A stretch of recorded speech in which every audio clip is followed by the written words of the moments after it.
Right, thank you for listening. Let's move on to Article 4. Article 4, the main topic is it's about criminal liability.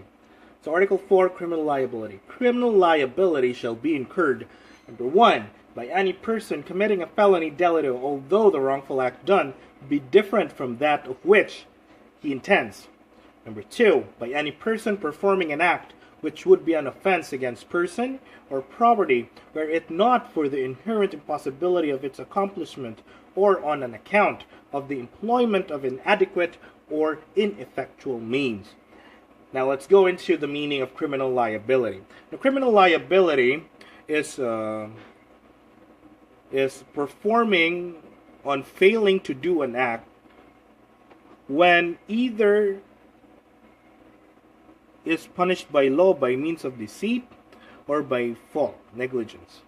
Now, one who commits an intentional felony is responsible for all the consequences. So, one that commits an intentional felony shall be responsible for all the consequences which may naturally and logically result therefrom, whether foreseen or intended or not intended to. So, basically, it's if one has committed an intentional felony, and the consequences would result to something greater than what he intends. However, the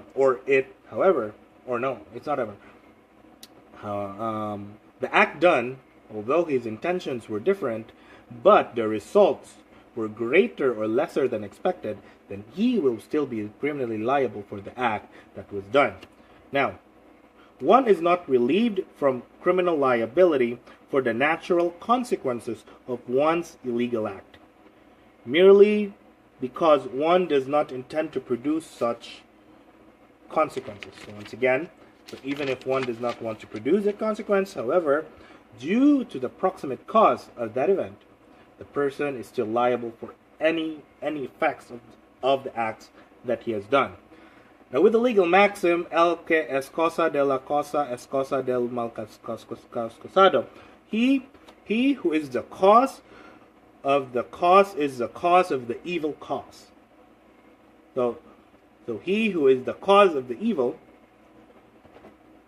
he who has done the evil, was the reason for the evil, and has perpetrated the evil, and even if the logical or the proximate cause, the logical effects of the act that he has done will result to the end or the last act or the effect, then he is still criminally liable for that for the effects of the act.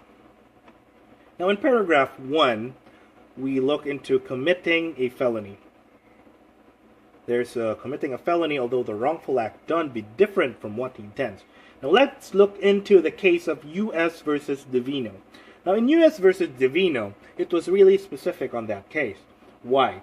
The defendant, his intentions were really noble, or how can I say if it's noble or not?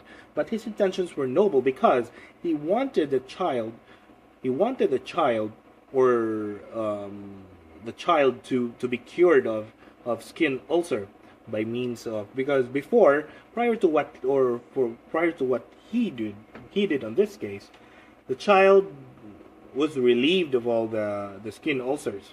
However, the child does not wear any sandals or slippers. That's why the skin ulcers on his or her feet were still present, or it does not subside. Now, what the person did was, the defendant did was, he tied the child so that he would, or that child would no longer run around while in the process of curing her. He tied the child, and he placed a towel that was soaked in petroleum, and then wrapped it on the feet, and then burned the towel. Although the defendant said that his intentions were to cure, his intentions were in good faith to cure the child of skin ulcer. However, his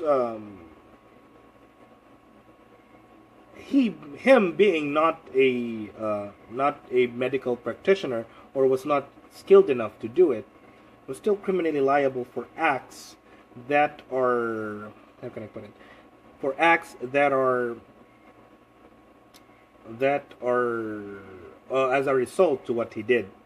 Although his intentions were noble, but the effects of the act was other than noble. The court held that the accused was liable for the injuries due to his imprudence of his supposed medical practice. Now, for paragraph 1, it's really specific. Although the wrongful act done be different from what he intends. Now, with that one, let's look into 3 factors here.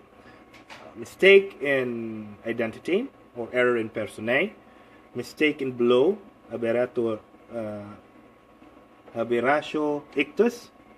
And act exceeds the intent, so prior intentioning. Now, for the requisites of our paragraph 1, number 1, the felony, the intentional felony, has already been committed. And number 2, the wrongful act done to the aggrieved party be different, or be the direct, natural, and logical consequence of the felony committed by the offender. Once again, it's stated here that it is still the proximate cause of the act done by the person committing the act. Now, let's go into paragraph 2. Now, in paragraph 2, it's really specific. It's by any person performing an act which would be an offense against person or property. So it's specific. It said there that it's against person or property.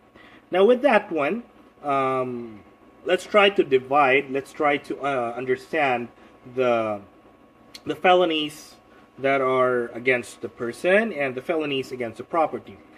Now, for felonies against person, the examples would be parricide, murder, homicide, infanticide, abortion, physical injuries, and rape.